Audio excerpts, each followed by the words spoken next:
ठीक पढ़ा है आपने थंबनेल में। 5 वो क्रांतिकारी हीरो नहीं, super hero, super duper hero. ये वो लोग हैं जिन्होंने नेपाल का वर्तमान और उसका भविष्य बदलने की जिद ठान ली है। आज वो कई वीडियो आपने मेरे हो सकता है छोड़ दी हो, इसको मत छोड़िएगा, आपके अंदर एनर्जी आ जाएगी। कैसे आज सोशल एंटरप्रेन्योरशिप मोटिवेशन ऐसी लादी नेपाल के अंदर। पहली स्टोरी ले रहा हूं अनुराधा कोइराला जी के विषय में। ये वो है, एक come on Indians, Manisha Koirala पे ध्यान मत लगाइएगा, ये अनुराधा कोइराला है। इनको दीजू बोला जाता है, दीजू मतलब बड़ी बहन।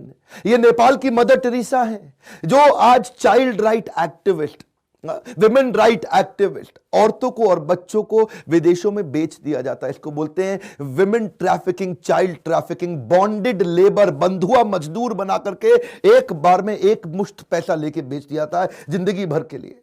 यह शुरुआत कहां से हुई? अनुराधा कोइराला जी जो क्रांति लेके आई नेपाल में। आप जानते हैं पशुपतिनाथ जी दर्शन करने गए, मैं गया हूं वहां दर्शन करने। ये रोज सुबह जब वहां जाती थी, कई हेल्दी औरतों को देखती थी भीख मांगते हुए। ये देखती थी कि इनकी जिंदगी में ये इतनी हेल्दी लेकिन फिर भी भीख मांग रही। जब उनसे बातचीत करनी शुरू करी, देखा हर एक की कोई ना कोई पुरानी बड़ी इतिहास, हिस्ट्री जो उन पर बुरा गुजरा है। या तो उनको सेक्सुअली असॉल्ट किया गया है, रेप किया गया है, कोई HIV पॉजिटिव है, किसी को मारा पीटा गया है, अलग अलग प्रकार के वायलेंस हुए इनके साथ, किसी को घर से निकाल दिया गया है। ऐसी महिलाओं को देखा जो भीख मांगने को मजबूर है मंदिर के सामने। रूट कॉल ढूंढ रही थी, क्या ऐसा करूं कि इनकी मदद कर सकूं। जब इन्हें काम करने के लिए बोलो, काम नहीं करती थी। इन्होंने कुछ औरतों को समझाया, मनाया, कुछ 8-10 औरतों को 1000 रुपए दिए, पर शर्त ले ली कि मेरी शर्त आपसे यह 1000 रुपए लो और यहां पे कोई दुकान लगा लो, फूल की, माला की, सब्जी की, रेड़ी की, फल की, किसी चीज की दुकान लगाओ और 2 रुपया हर रोज आपसे लूंगी, ताकि मैं आपकी जैसी और औरतों की भी मदद कर सकूं। मैं 1000 रुपया अपफ्रंट दे रही हूं, लेकिन 2 रुपया रोज लूंगी आपसे। इकोनॉमिक ऑल्टरनेटिव, फाइनेंशियल ऑल्टरनेटिव और वायबिलिटी बिल्ड करने पे इन्होंने ध्यान लगा। इसको बोलते हैं सोशल एंटरप्रेन्योरशिप। भीख नहीं दी, सुनिएगा ध्यान से, बुद्धि देखिए इनकी। मैं इनको बहुत सम्मान करता हूं। क्यों इनको मदर टेरेसा बोलते हैं? CNN ने इनको हीरो बोला, हमारे देश ने इनको पद्मश्री से रिकॉग्नाइज किया और करना भी चाहिए। ऐसी महिलाओं की जरूरत है जिन्होंने ऐसा ऑल्टरनेटिव बिल्ड किया कि देखो, अगर किसी को एक बार भोजन खिला दोगे, किसी को 10 रुपया 20 रुपया दे दोगे तो एक दिन खिला पाओगे, लेकिन अगर उसको कमाना सिखा दिया तो आपने जिंदगी भर खिला दिया। देखा, लेकिन फिर भी कई महिलाएं अभी भी साथ नहीं आ रही हैं। कारण क्या है? उनके पास उनकी बेटियों के लिए रहने का घर नहीं है, अपने रहने का घर नहीं है, सोशल सिक्योरिटी नहीं है। इन्होंने माइती नाम की NGO चालू करी।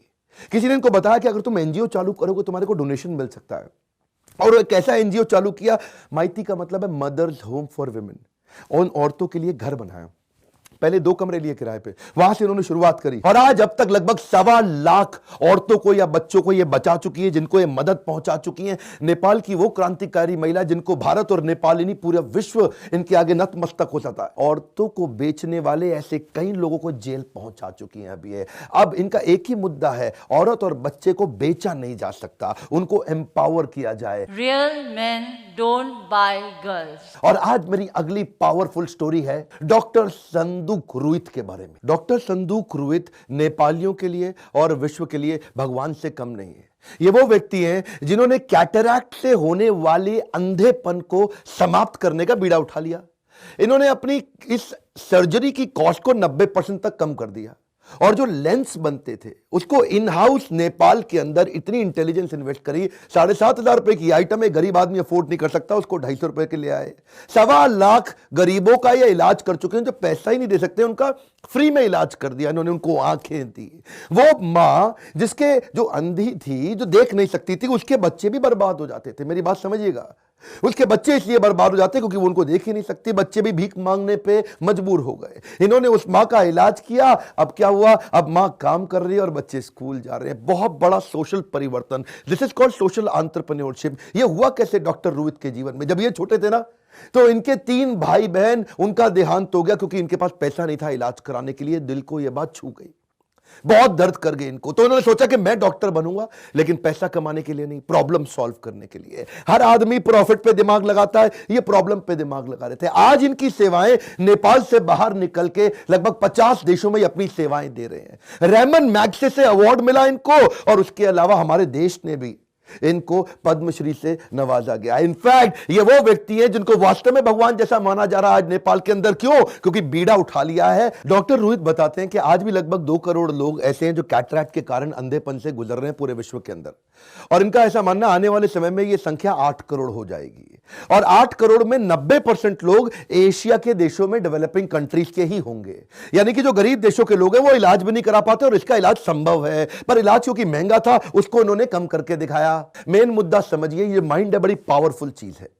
ये माइंड से जो प्लान मांग लोगे वो निकाल के दे देगा। इस माइंड से आप प्लान मांगो प्रॉफिट कमाना है, ये वो प्लान बना के दे देगा। इस माइंड से आप मांगो मुझे पूरी दुनिया की प्रॉब्लम सॉल्व करनी है, ये उसका मॉडल निकाल के बता देगा। आज भी इनका जो पूरा का पूरा मॉडल है वो सस्टेनेबल कर लिया। इसको बोलते हैं सोशल एंटरप्रेन्योरशिप। प्रॉब्लम भी सॉल्व करी और अपनी जेब से पैसा नहीं लगाना पड़ रहा, लेकिन बहुत लो कॉस्ट पे लाके सॉल्व कर दी। मेरी आपकी जिम्मेदारी है ऐसे लोगों का उत्साह बढ़ाने के लिए और हम कंट्रीब्यूट कर सके इस प्रकार के मॉडल में। अगली स्टोरी जिनके बारे में बात कर रहा हूं, श्रीमान कुलमान घिसिंग। पूरा नेपाल इकट्ठा एक आवाज में उनको नेशनल हीरो मानता है। मेरे पिछले वीडियो में मैंने लोड शेडिंग की बात की थी, वो बात थोड़ी पुरानी हो गई। उन सारी कमियों को पूरा करने के लिए मैंने दिल से ये वीडियो बनाने के बारे में सोचा। तो नेपाल की एक training company call genius insider, ये मुझको नेपाल भी इनवाइट करते हैं, और इन्होंने मेरी मदद करी कि हम कुछ और डेटा ऐसा बिल्ड करें कि नेपाल के सुपर हीरोज के बारे में बात करें। कुलमान घिसिंग नेपाल को लोड शेडिंग फ्री कर दिया पिछले 2 सालों के अंदर। वही नेपाल इलेक्ट्रिसिटी बोर्ड जो लगभग 9 बिलियन नेपाली करेंसी के लॉस में था, वो 1.5 बिलियन नेपाली करेंसी प्रॉफिट के अंदर ला दिया। कुलमान घिसिंग की ऐसी लीडरशिप है ना, ये स्ट्रैटेजी नहीं, केवल एग्जीक्यूशन, ग्राउंड लेवल पे चले जाते हैं। ये वो आदमी है जो नेपाल के हीरो क्यों हैं। आज पूरे नेपाल को बिजली दी इन्होंने, आज पूरा यूथ इनको अपना लीडर मानता है। जानते हैं क्यों? ये सुबह 8 बजे ऑफिस पहुंच जाते हैं, रात 8 बजे तक बैठते हैं। मैनेजिंग डायरेक्टर है, कम ऑन, एग्जीक्यूटिव नहीं है। नेपाल इलेक्ट्रिसिटी बोर्ड के मैनेजिंग डायरेक्टर टॉप पोजीशन पे। जब पूरा का पूरा नेपाल फेस्टिवल ऑफ लाइट्स उसकी छुट्टी मना रहा था ना, उस समय ये ऑफिस में बैठ के नेपाल को बिजली देने में लगे हुए थे। प्रायोरिटाइज करते रहे शुरू से कि किधर कितनी ज्यादा बिजली चाहिए, किस समय, किधर कम बिजली चाहिए, स्ट्रैटेजिकली किस समय उधर से बिजली निकाल के इधर डालें। इसको बोलते हैं लाइन बैलेंसिंग। अच्छा, दूसरी चीज ये जानते हैं कि विदेश में बिजली बिल्कुल नहीं बेचूंगा। उस बिजली को, बहुत सारी बिजली इन्होंने वापस देश में रोक ली। ये पहले बिजली इंडिया को भी दिया करता था नेपाल, बहुत ठीक किया इन्होंने कि इंडिया से बिजली रोक करके अपने कंट्री के अंदर अपने इंडस्ट्रियलाइजेशन में पैसा लगाया। आज वही बिजली जब ये बाहर बेचते थे इनको कम पैसा मिलता था, अपने यहां कंज्यूम करके उससे पैसा प्रॉफिटेबल बना सके। स्ट्रैटेजी नहीं, फिर से बोल रहा हूं, एग्जीक्यूशन। हाइड्रो प्रोजेक्ट जो थे उनको रिवाइव किया, उनकी स्पीड बढ़ाई, इंटरनेशनल इन्वेस्टमेंट लेकर के आए, दिन रात लग के काम किया। लीडरशिप इतनी मजबूत, लोगों को इंस्पायर किया, जबरदस्ती नहीं कराते। ये क्या कहते हैं, पहले मैं अपने आप को ठीक करूंगा, लोग अपने आप ठीक होते चले जाएंगे। सरकारी कंपनी है ना, आप कैसे जबरदस्ती कराएंगे? इसको बोलते हैं एक, कम ऑन, इंस्ट्रक्शन नहीं, इंस्पिरेशन। इनको देख करके सरकारी कंपनी के एम्प्लॉइज एकदम खड़े हो जाते हैं, एनर्जी ला दी इन्होंने। नेपाल इलेक्ट्रिसिटी बोर्ड के 14,500 एम्प्लॉय आज इनके साथ खड़े हो गए। जानते हैं क्यों? क्योंकि इन्होंने 3 करोड़ नेपालियों की प्रॉब्लम सॉल्व करी है। वही नेपाल जहां पहले 18 घंटे बिजली नहीं होती थी, आज 18 मिनट भी बिजली नहीं जाती है। और अगले हीरो सुनिए, मिस्टर महावीर पुन। ये अमेरिका से graduate, post graduate science engineering के अंदर अमेरिका की ल्यूक्रेटिव जॉब, बिजनेस अपॉर्चुनिटी छोड़ के वापस नेपाल आ गए। ये देख रहे थे जब पूरा नेपाल दुनिया भर में जा रहा है पढ़ने के लिए और बाहर काम करने के लिए, ये सोचे मैं नेपाल वापस आता हूं और नेपाल में आके काम करूंगा। ये ही is considered as god of internet for Nepal. जानते हैं क्यों? हिमालय की उन वादियों में, उन पहाड़ियों में जहां लैपटॉप, कंप्यूटर नहीं पहुंच सका, मोबाइल नहीं पहुंच सका, ये वायरलेस इंटरनेट लाने का मुहिम छेड़ दिए सन 2002 में। उस समय इन्होंने नेपाल वायरलेस नेटवर्किंग प्रोजेक्ट शुरू किया। क्या है ये नेपाल वायरलेस नेटवर्किंग प्रोजेक्ट? तब इन्होंने सोचा कि अगर यहां पे हम टेक्नोलॉजी ले आए और इंटरनेट ले आए तो यहां की कैपेबिलिटी, स्पीड बहुत तेज बढ़ जाएगी। आज ये ढूंढ रहे हैं नेपाल के अंदर। इनका मानना है नेपाल गरीब होने का कारण क्या है, यहां के टैलेंट को हम नर्चर नहीं कर पा रहे। इनका मानना है कि नेपाल का टैलेंट छोड़ छोड़ के नेपाल को बाहर जा रहा है पैसा कमाने के लिए, क्योंकि यहां पे उस टैलेंट को एंगेज करने के लिए कुछ है ही नहीं। 2 million, 3 million people working abroad, they had to leave the country. Well, so that is the main reason, why Nepal is poor country. इसलिए उन्होंने इनोवेशन सेंटर शुरू किया, जहां ये चाहते हैं फंड करेंगे, उनको पैसा देंगे, उनको सपोर्ट करेंगे कि आपके पास कोई आइडिया है, आप उस आइडिया का प्रोडक्ट बनाने की कोशिश करो, जितना पैसा चाहिए मैं दूंगा आपको। और अगर आप फेल भी हो गए कोई बात नहीं, मैं आपको फिर भी सपोर्ट करने की कोशिश करूंगा और किसी तरीके से आपको पेटेंट दिलाऊंगा, आपके लीगल राइट्स आपको दिलाऊंगा, कॉपीराइट दिलाऊंगा, इंटेलेक्चुअल प्रॉपर्टी आपके साथ बना करके कोशिश करेंगे आपको बाहर सेल करके इंटरनेशनल इन्वेस्टर लाके या नेपाली इन्वेस्टर को ला करके। इनका मानना है समाज की सेवा समाज सेवा करके नहीं की जाती, समाज की सेवा आर्थिक मदद से उसको स्वतंत्र बना के की जाती है। इसका मतलब क्या, सोशल डेवलपमेंट इकोनॉमिक डेवलपमेंट से ही आएगा। इसीलिए इनको भी रेमन मैग्सेसे से अवार्ड दिया गया। बेसिकली इसको नोबेल प्राइज ऑफ एशिया माना जाता है, बड़ा रेप्यूटेड अवार्ड। और आज की आखिरी स्टोरी उत्तम संजेल के बारे में और ज्यादा एक्साइटिंग, सबसे ज्यादा एक्साइटिंग। समता स्कूल की स्थापना करी। क्या होता है समता स्कूल? समान भावना से सबकी मदद कर सके, अमीरों और गरीबों के बीच में फासले को खत्म करने के लिए प्रमोटिंग इक्वालिटी थ्रू एजुकेशन। एक ऐसा स्कूल का चेन चालू किया जिसमें $1 पर मंथ में पढ़ाई करा सके, प्राइवेट स्कूल से ज्यादा अच्छी पढ़ाई करा सकें। नेपाली रुपया मतलब नेपाली करेंसी में 100 रुपया महीना के अंदर करे। एक्चुअली उस समय प्राइवेट स्कूल बहुत महंगे थे, वहां तक रीच बड़ी मुश्किल थी। गवर्नमेंट सरकारी स्कूल कॉलेज सस्ते तो बहुत थे, खर्चा नहीं था, पर वहां पढ़ाई उतनी एक्साइटिंग नहीं थी। तो दोनों के कारण एजुकेशन सिस्टम पे बहुत बुरा असर पड़ रहा था। उत्तम संजेल सोचे कि मैं कैसे एक सोशल एंटरप्रेन्योरशिप का प्रोजेक्ट बिल्ड करूं कि हजारों बच्चों को लगभग फ्री में पढ़ा दूं, गरम खाना भी खिलाते हैं, साफ पानी भी पिलाते हैं और एजुकेशन सबसे बढ़िया देते हैं। लेकिन ये इतनी बड़ी सफलता मिली कैसे? इसके पीछे हाथ है हमारे बॉलीवुड का।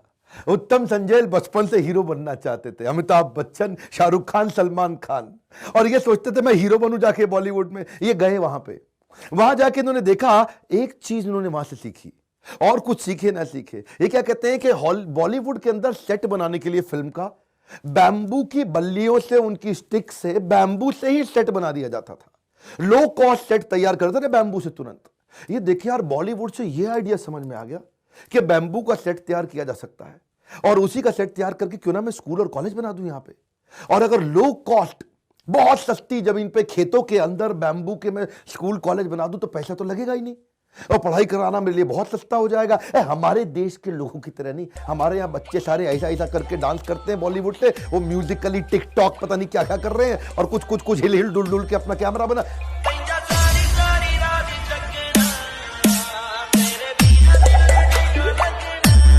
ये बॉलीवुड से सीख करके आया, बैम्बू स्कूल बना दिया, और इसका बैम्बू स्कूल इतना फेमस हो गया कि पूरे देश ने इसकी मदद करनी शुरू कर दी।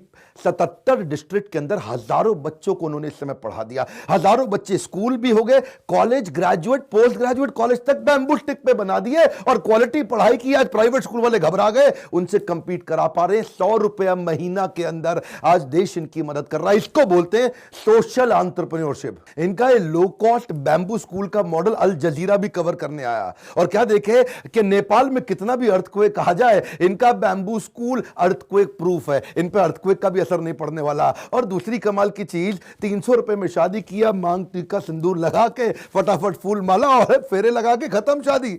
और जितना पैसा बचाया उस सारे पैसे को उन्होंने दान में डाल दिया वापस समता हॉस्पिटल में, जहां दूर से लोग इलाज कराने आते, पैसा नहीं है दवाई का, बच्चे पढ़ने आते हैं उनके पास पैसा नहीं, और सारा फिर से डोनेशन में डाल दिया। ये जो उन्होंने हिम्मत दिखाई, ये इनकी शादी बड़ी फेमस हो गई नेपाल में। मैं चाहता हूं इनकी शादी ना केवल नेपाल में बल्कि दुनिया भर में फेमस होनी चाहिए। मैंने कभी आपको अपने बारे में नहीं बताया, आज पहली बार बताऊंगा। मैंने भी अपनी शादी मंदिर में ही करी थी, कोई बैंक्वेट बुक नहीं किया, कोई हॉल 5 स्टार होटल बुक नहीं किया। मेरे पास्ट के बारे में कम लोग जानते हैं, क्योंकि ऐसे लोगों से बड़ी इंस्पिरेशन मिलती है। कोई जरूरत नहीं है, कुछ ना कुछ जीजा और कुछ ना कुछ फूफा हमेशा आपसे नाराज होंगे। खिला दो जितना खिलाना है लोगों को, बांट दो पैसा बर्बाद करके, उसकी जगह कहीं सोशल एंटरप्रेन्योरशिप में लगाया जाए। आज मैं आपको रिक्वेस्ट करूंगा, ये जो सुपरस्टार असली हीरो थे नेपाल के, इनके बारे में पूरी दुनिया को फैलाया जाए। नेपाल में जो नहीं जानते उनको जरूर वीडियो शेयर करिए, और दुनिया भर में जितने लोग हिंदी समझ सकते हैं, कम से कम ऐसे सुपरस्टार की स्टोरी एक बार बताएंगे। क्या पता आपके शहर में किसी आदमी के दिल में यह क्रांति जाग जाए एक वीडियो शेयर करने से। नीचे कमेंट बॉक्स में बताइए, और किसके बारे में नया वीडियो देखना चाहते हैं। सब्सक्राइब करके अगर बेल आइकॉन हिट नहीं किया, वीडियो अब तक पहुंचेगा नहीं। लाइक करके उत्साह बढ़ाइए, एक एक वीडियो बनाने में बहुत मेहनत जाती है। हमारे साथ जुड़े रहने के लिए, इतना प्रेम बनाए रखने के लिए, हर बार आके पूरे वीडियोस को देखने के लिए आप सबका मुस्कुराहट के साथ बार बार धन्यवाद।